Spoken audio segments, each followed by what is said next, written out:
Completely down south. We're going first to the game between Clonmel Commercials and Nemo Rangers. Matt, bit of a heartbreak for you as a Cork man. The last Cork team standing is out of the club championship. It was played in Porky Queeve. Clonmel Commercials won 2-15 to 1-11. I mean, they got 2 goals inside the first half. Obviously, outstanding performances throughout the side. Seán O'Connor got the first goal in the 7th minute. Coleman Kennedy got the next one in the 18th minute. And it's been labelled as a shock.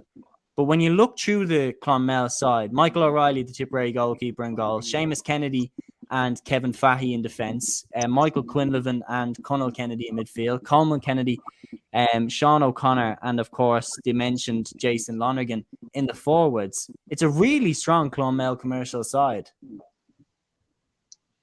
It is, yeah. I wasn't personally shocked with it because I watched Nemo. I thought they weren't probably deserving Cork champions. I thought the Bars were probably more deserving.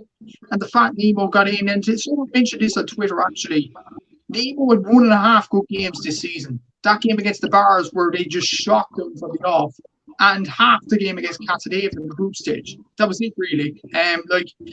Like when you go all the way back, Newstown got a penalty and missed it. Clonakilty only lost by a point to them. They only scored 2-4 against Carbery Rangers in the Cork quarter-final. They kind of stumbled over the line against Ballincollig as well. They weren't really good enough in that game. And I thought just the Bars were shell-shocked in the Cork final and they didn't know how to react in the first half particularly. But I thought, looking at the Clonmel team and looking at how they've progressed over the years, the fact they beat Nemo in 2015 through a late Michael Quinlivan goal years ago, I thought it wasn't going to be an easy game. I obviously thought Nemo would win the game. I thought Errol Guinness would beat them eventually in the final. But I didn't think Nemo would go this early. And really, I don't think Nemo were that good. I thought it was very, very lackadaisical. If you take out Mark Cronin for that Nemo performance, I thought it was pretty bang average. Luke Connolly, a lot of people are saying Luke Connolly should be in the Cork team.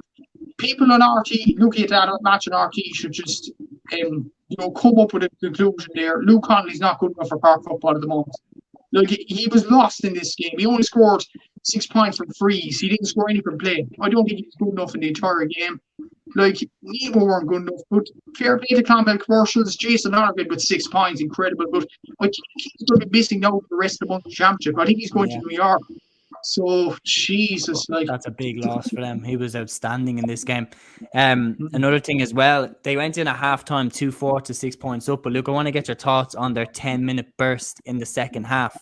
They hit 6 points in a row to really bury the Nemo Rangers challenge. I mean, a burst like that, 6 points in 10 minutes, unreplied to. I mean, that's going to put you in the driving seat in pretty much any game.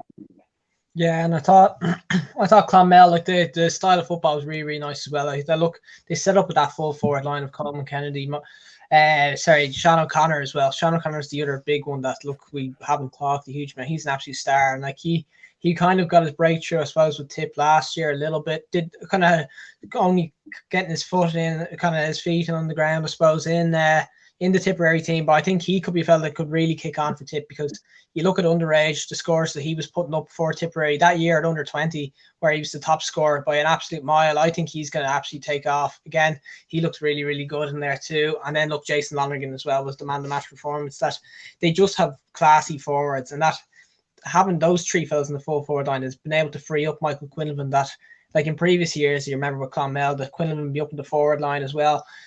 Having those fellas up there, it means that they can afford to move Quinlivan out, and he can have a bit more influence in midfield, and you can have a bit more strength in midfield while not losing that kind of star kind of full forward line too. So look, I like the balance of that team as well.